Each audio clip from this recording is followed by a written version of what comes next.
আমাদের আমিরের একটা জঘন্য রোগ রয়েছে, চুমু দিতে ইচ্ছে করে বা এদের সাথে ক্রিয়া করতে ইচ্ছে করে।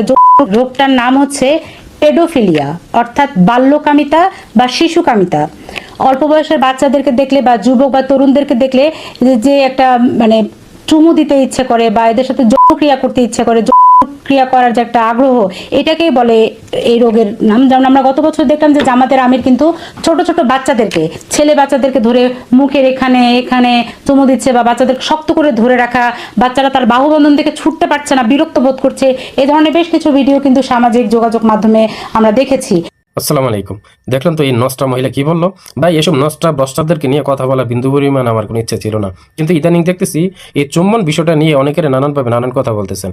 আপনারা অনেকেরই দেখে থাকবেন, বিশেষ করে যারা আরব কান্ট্রিতে থাকেন, সৌদি, দুবাই, ওমান, কাতার, এসব আরব কান্ট্রিতে যারা থাকেন তারা অবশ্যই দেখে থাকবেন যে এই দেশের শেখেরা একজন আরেকজনের সাথে যখন দেখা হয়, প্রথমেই এই একজন আরেকজনকে বুকে জড়িয়ে নেয়, গালে চুম্বন করে, কপালে চুম্বন করে, গালের সাথে গাল মিলায়, কাঁধের সাথে কাঁধ মিলায়। হ্যাঁ, এই দেশের কালচারই হচ্ছে এটা। আর এটা একটা ইসলামের সৌন্দর্য, মানে একজনের সাথে আরেকজন দেখা হওয়ার পরে মোলাকাত করা হয়, এটাকে মোলাকাত বলা হয়। এই যে নষ্টা মহিলা যে বললো এনে চুম্মু দে, এনে চুম্মু দে, এইভাবে দে, হেমভাবে দে, এই যে নষ্টা মহিলা বললো, এই নষ্টা মহিলার কেন জলে জানেন? এই নষ্টা মহিলা জ্বলার কারণ হচ্ছে, আমি রিজনটা বের করছি যে এই মহিলার কেন এত জ্বলতেছে, এই মহিলা কেন এটা নিয়ে এত বাজে বাজে কথা বলতেছে। তার কারণটা হচ্ছে কি জানেন?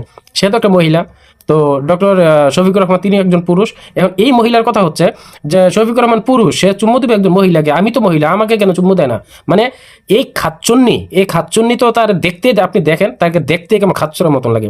এই মহিলারে যদি আপনার জঙ্গলে ছেড়ে দেওয়া হয়, পুরো মানে ওর দোলঙ্গ করেও যদি জঙ্গলে ছেড়ে দেওয়া হয়, আমার মনে হয় না যে জঙ্গলে যে জানোয়ারগুলো থাকে, পশু পাখি জানোয়ার, ওই জানোয়ারগুলো যে ওর দিকে নজর দিবে আমার মনে হয় না। কুত্তা পর্যন্ত নজর দিবে না, ওরা দেখতে একটা খাটাসের মতন লাগে। তো তার কথা হচ্ছে তাকে কেন চুমু দেয় না? পুরুষ হয়ে কেন পুরুষকে চুমু দেয়? এই জন্য তার জলে। আমি রিজনটা বের করছি। এবার আসেন যে সৌদি আরবের কাবাগরের ইমাম, স্বয়ং কাবার ইমাম, ওনার একটা ভিডিও আপনাদেরকে দেখাই, তারপরে আপনারা এই বিচার করেন।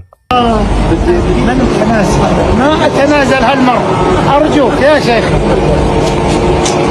نفع الله بك وجزاك الله عنا الجزاء. تحياتي. দেখলেন তো? এবার বলেন, এখন কি আপনার এই স্বয়ং কাবাগরের ইমাম আব্দুর রহমান আল সুদাইস উনি কি ভুল করলেন? এটা হচ্ছে ভাই কালচার, এটা ইসলামের সৌন্দর্য। বরং একজনের প্রতি একজনের মায়া আরও বাড়ে, মহাব্বত বাড়ে, এখানে বন্ধুত্ব তৈরি হয়। যখন আপনাদের অনেকদিন পরে কারোর সাথে যদি দেখা হয়, তাকে যদি বুকে জড়িয়ে নেন, কপালে চুমু দেন, গালের সাথে গাল মিলান, কাঁধে কাঁধ মিলান, তাকে জড়িয়ে ধরেন, এত বন্ধুত্ব বাড়ে, মায়া বাড়ে, মহাব্বত বাড়ে। এই নষ্টা মহিলা তো এসব বুঝে না। কারণ এই নষ্টা মহিলা তো জামাই আছে কিনা আমি জানি না, যদি জামাই থাকে মনে হয় সকালে একবার পিড়ায়, রাতে একবার পিড়ায়, জামাইয়ের সাথে পারে না, পরে ওই জালগুলা এই জামাত ইসলামকে দিয়ে মিঠায়। যদি সঠিক বলে থাকি তাহলে আপনারা অবশ্যই মন্তব্য কমেন্ট বক্সে জানিয়ে যাবেন, আর শেয়ার করে ওই মহিলাকে সতর্ক করে দেবেন। আমি ওই মহিলার উদ্দেশ্যে বলতেছি, তুমি মহিলা ভালো হও, তোমাকে আজও ভদ্র ভাষায় বলতেছি, তুমি মহিলা ভালো হও।